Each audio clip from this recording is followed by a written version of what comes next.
Good morning everyone. I am Rahul Gupta. Welcome to science class. आज हम एक नया टॉपिक फूड प्रिजर्वेशन पढ़ने वाले हैं। फूड प्रिजर्वेशन मीन्स फूड की सुरक्षा कैसे कर सकते हैं, फूड को लंबे समय तक प्रिजर्व कैसे कर सकते हैं। तो इसके बहुत सारे मेथड्स हैं। चलिए हम उसको स्टडी करते हैं। You must of have often seen your mother checking the food specially in summer. आपने देखा होगा कि समर के मौसम, गर्मी के मौसम में जो फूड होते हैं जल्दी से ख़राब हो जाते हैं। क्लियर। और हमें आपकी मदर जो है हमेशा चेक करती रहती है क्या अभी ख़राब हुआ है या अभी अच्छा है। द कुकड और अनकुकड फूड में begin to spoil if they are not preserve properly. अगर हम फूड को प्रॉपर तरीके से प्रिजर्व ना करें तो फूड क्या होते हैं, कुकड फूड तो स्पेशली जल्दी से ख़राब हो जाते हैं। ठीक है। अगर हम उसको सुरक्षा ना करें, जैसे एक मिल्क है, मिल्क को अगर हम बॉयल बार बार ना करें तो मिल्क जल्दी से ही ख़राब हो जाएगा। तो फूड को प्रिजर्व करना बहुत ही इम्पोर्टेंट होता है। तो फूड प्रिजर्वेशन होता क्या है? The process of protecting food, एक ऐसा प्रोसेस जिसमें फूड को प्रोटेक्ट किया जाता है फ्रॉम गेटिंग स्पॉइल्ड, यानी ख़राब होने से बचाने के लिए, and keeping it safe to eat, और उसको खाने के लिए वो सेफ रख सके फॉर लॉन्गर पीरियड। लॉन्गर यानी लंबे समय तक खाने के लिए हम क्या करें, सेफ रख सकें। इसी को हम क्या कहते हैं, फूड प्रिजर्वेशन कहते हैं। अब देखिए फूड प्रिजर्वेशन के कुछ मेथड्स दिए हुए हैं, क्या क्या टाइप्स, क्या क्या मेथड्स हैं, ठीक है, क्या क्या टेक्निक्स हैं जिससे हम फूड को प्रिजर्व कर सकते हैं। चलिए इसके बारे में स्टडी करते हैं। पहला क्या है, रेफ्रिजरेटिंग और डीप फ्रीजिंग। ये लगभग सेम ही है। तो रेफ्रिजरेटिंग, आपके घर पे रेफ्रिजरेटर फ्रीज होगा ही, तो आपने देखा होगा फ्रीज में ऐसे ऊपर एक पार्ट बना होता है और नीचे 3 पार्ट्स बने होते हैं। इसमें क्या किया जाता है, फूड्स को रखा जाता है। ठीक है, जो भी कुकड फूड है उनको रखा जाता है। ये क्या होता है, ठंडा करने के लिए होता है। ये जो होता है नीचे वाला जो 3 बॉक्स, ये ठंडा करने के लिए होता है। लेकिन ये जो होता है, ये जो ऊपर का जो फर्स्ट पार्ट होता है, ये जैसे बर्फ़ बनाने के लिए होता है, यानी कि ये डीप फ्रीजिंग के लिए होता है। तो ये और ये टॉपिक हम पढ़ रहे हैं।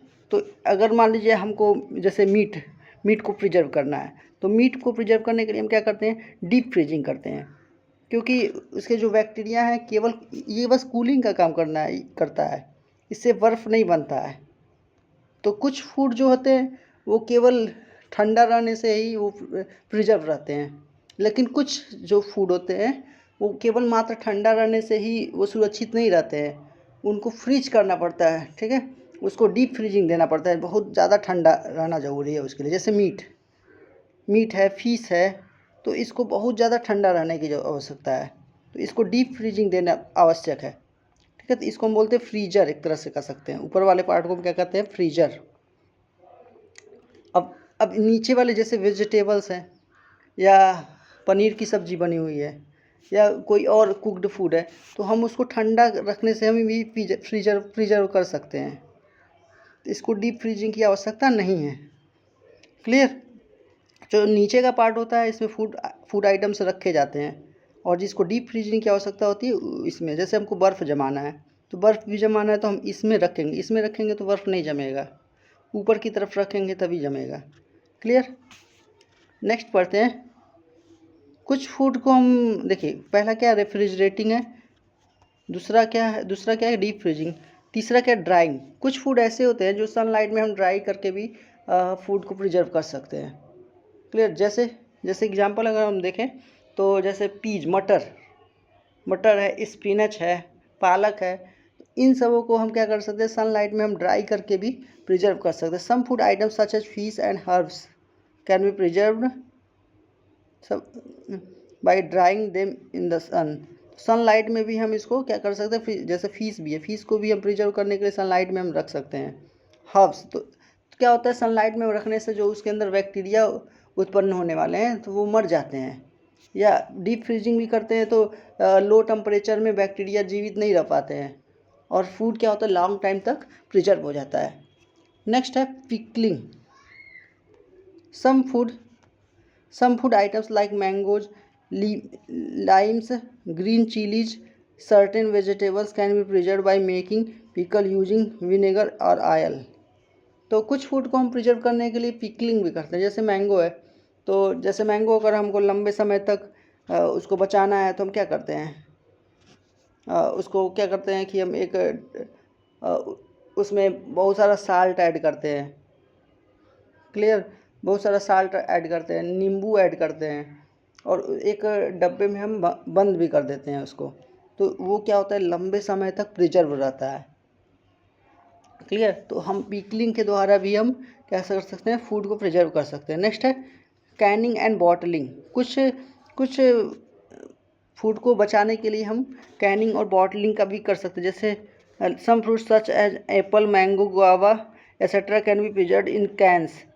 तो कुछ फूड को कैंस बाय मेकिंग जैम और jelly using lot of sugar. तो देखिए कुछ फूड को हम प्रिजर्व करने के लिए शुगर का भी यूज कर सकते हैं, चीनी का यूज कर सकते हैं। बस जैसे जैम्स और जेली है तो हम उसमें क्या करते हैं, शुगर ऐड करके उसको हम डब्बे में अच्छे से बंद कर देते हैं और वो लॉन्ग टाइम तक क्या रहता है, सुरक्षित रहता है, प्रिजर्व रहता है। आपने देखा होगा मार्केट में जैम और जेली बिकता भी, और लंबे समय तक वो क्यों सुरक्षित रहता है, क्योंकि वो डब्बे में बंद रहता है और उसमें बहुत सारे केमिकल्स भी ऐड किए जाते हैं जिसके कारण वो सुरक्षित रहता है। जैसे हम देखिए vegetables such as tomato, green chillies can be preserved as a sauce in sealed bottle. देखिए आप बॉटल में जो होते हैं चिली, आप देखे होंगे सॉस चटनी भी आती है उसमें, और वो लंबे समय तक क्या होता है, प्रिजर्व भी रहता है, क्लियर। टमाटर की चटनी आती है, ग्रीन चिलीज आता है, तो ये क्यों इतने लंबे समय तक प्रिजर्व रहते हैं, क्योंकि उसमें हम क्या ऐड करते हैं, जैसे शुगर ऐड करते हैं, कई चीज़ों में कॉमन साल्ट भी ऐड करते हैं और उसको क्या करते हैं, कैनिंग कर देते हैं, तो वो लंबे समय तक सुरक्षित रहता है। नेक्स्ट है साल्टिंग। कुछ फूड को हम साल्टिंग के द्वारा भी प्रिजर्व कर सकते हैं। जैसे some food add meat and fish can be preserve by adding lot of salt. अगर हम बहुत सारा सॉल्ट ऐड कर दें तब भी वो मीट और फिश जो है सुरक्षित रह सकता है। और भी बहुत सारे फूड हैं जिसको साल्टिंग के द्वारा हम प्रिजर्व कर सकते हैं। तो इस तरह से ये चैप्टर फाइनल हुआ। तो आते हैं चेक पॉइंट पे, आंसर इन वन वर्ड। तो अपना बुक्स निकालिए और अब फिल कर लीजिए। The food that contain right amount of all nutrients. तो इसका आंसर क्या होगा, बैलेंस डाइट, ठीक है। वो फूड बताना है जिसमें सारे न्यूट्रिएंट्स एक राइट अमाउंट में मिले होते हैं, तो उसको हम क्या कहते हैं, क्या कहते हैं, balance diet. The process destroy vitamin and minerals of the food. तो कौन सा प्रोसेस है जिससे विटामिन और मिनरल्स क्या होते हैं, ख़त्म हो जाते हैं, डिस्ट्रॉय ख़त्म हो जाते हैं। तो क्या होता है, अगर हम ओवर कुकिंग करें तो विटामिन और मिनरल्स क्या होंगे, ख़त्म हो जाएंगे, ये हम पढ़े हैं। Food items like idli dhokla are cooked by this method. तो ये किस मेथड से बनाया जाता है, इडली और ढोकला, तो ये किस मेथड से बनाया जाता है, स्टीमिंग से। Apples can be preserve in this form, Canning. तो एप्पल्स को हम कैसे प्रिजर्व कर सकते हैं, कैनिंग के द्वारा हम प्रिजर्व कर सकते हैं।